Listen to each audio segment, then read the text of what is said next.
Chai garam chai. Yes, now we are going to the land of Assam, the land of tea.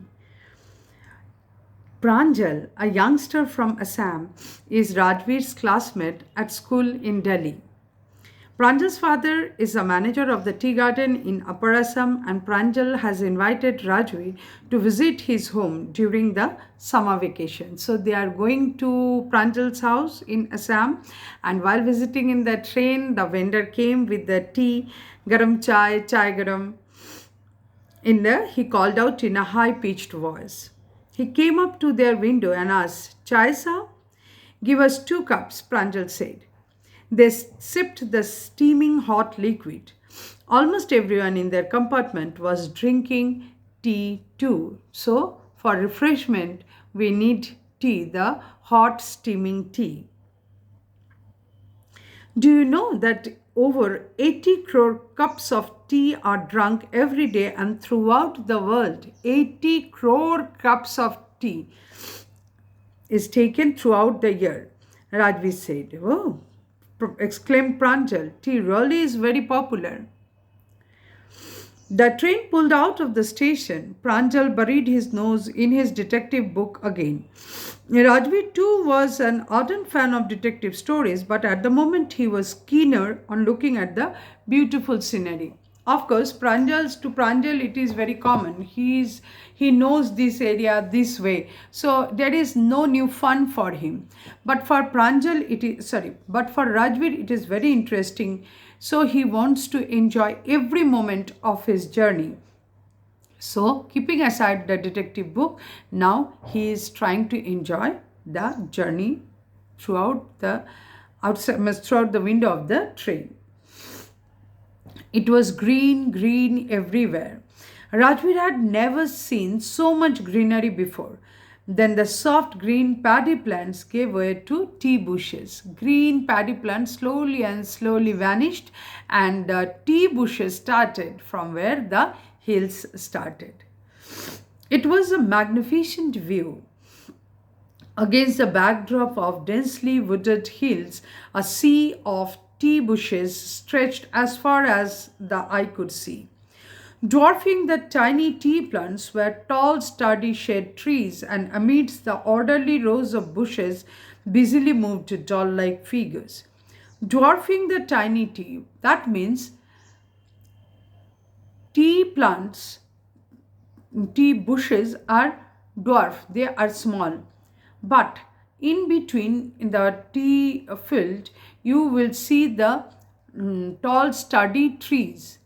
Why? Because tree plants need sunlight, but the scorching heat of sun also will damage the plant. So a shade is needed. So the tall trees are there. You know, water is also needed for the tea plants. Water needed, but it should not settle. It should soak the root, but it should not settle. The water should not settle at the root. Then that will spoil the roots, and that tea plant might die. So that is why terrace farming is done. That water will be there, but it will flow off. And they need heat also, but heat should not be so strong that also will spoil the plant. So the tall trees are there, they are dwarfing. That is in contrast to the tall trees, the tea plants appear to be like dwarf. So, dwarfing the tiny tea plants were tall, sturdy shade trees, and amidst the orderly rows of bushes, busily moved doll like figures. And the ladies, those who are plucking the tea leaves, they are moving like dolls. You know, they wear the basket from their head and it hung at their back, and they pluck the plants, means the leaves, you know, 2 leaves and 1 bud, very accurately and swiftly they are trained to pluck this, that 2 leaves 1 bud, and they throw and keep it in their basket. So like dolls, they are moving around in the field. In the distance was an ugly building with smoke.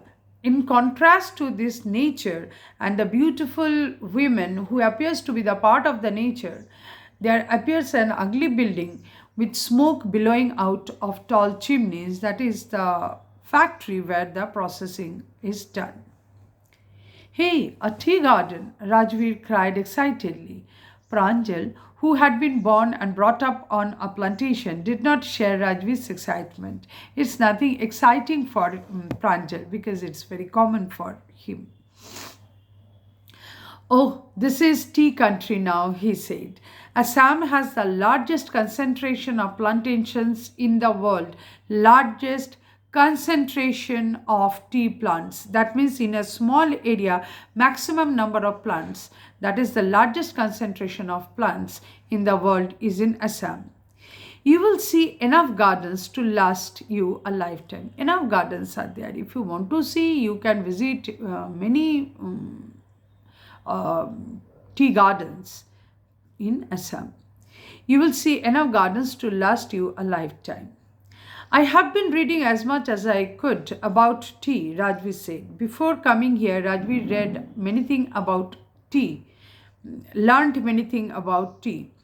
No one really knows who discovered tea, but there are many legends. There are few legends that suggest us that how tea was discovered.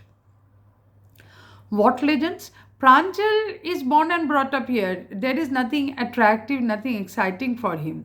But Rajveer, it's new for him. So he came, he did very nicely a homework and he has come. So he knows the legends behind the discovery of tea.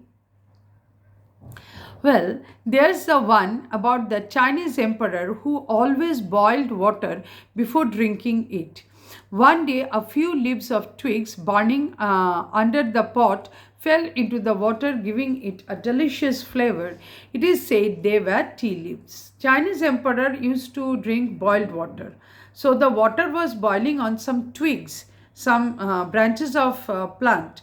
From there, somehow, few leaves from that twig got into the boiling water, and then under the pot fell into the water, giving it a delicious flavor.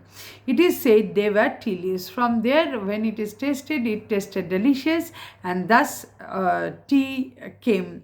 The emperor came to know, and then the people came to know about drinking that leaf, that boiling that leaf in water will give a very delicious drink that is called tea. Tell me another, scoffed Panjal.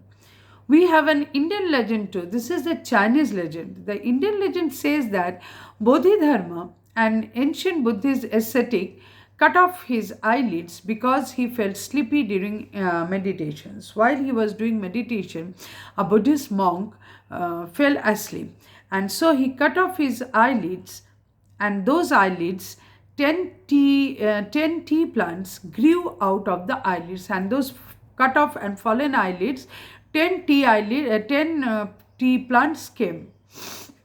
The leaves of these plants, when put in hot water and drunk, banished sleep.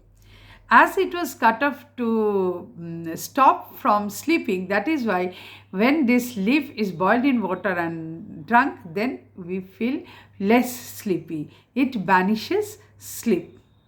Tea banishes sleep. Tea was first drunk in China, Rajveer added, as far back as 2700 BC. In fact, words such as tea, chai, and chini are from Chinese. Tea came to Europe only in the 16th century and was drunk more as medicine than as beverage. At that time, it was mostly taken as a beverage, mostly taken as medicine, not as beverage. Now we consider it to be as a beverage. Now the train clattered into Mariani Junction. The boys collected their luggage because they have reached their destination and pushed their way to the crowded platform. Pranjal's parents were waiting for them. They have come to take them. Soon they were driving towards Dhekiabari, the tea garden managed by Pranjal's father, who is the manager over there, Dhekiabari Tea Estate. An hour later, the car veered sharply off the main road.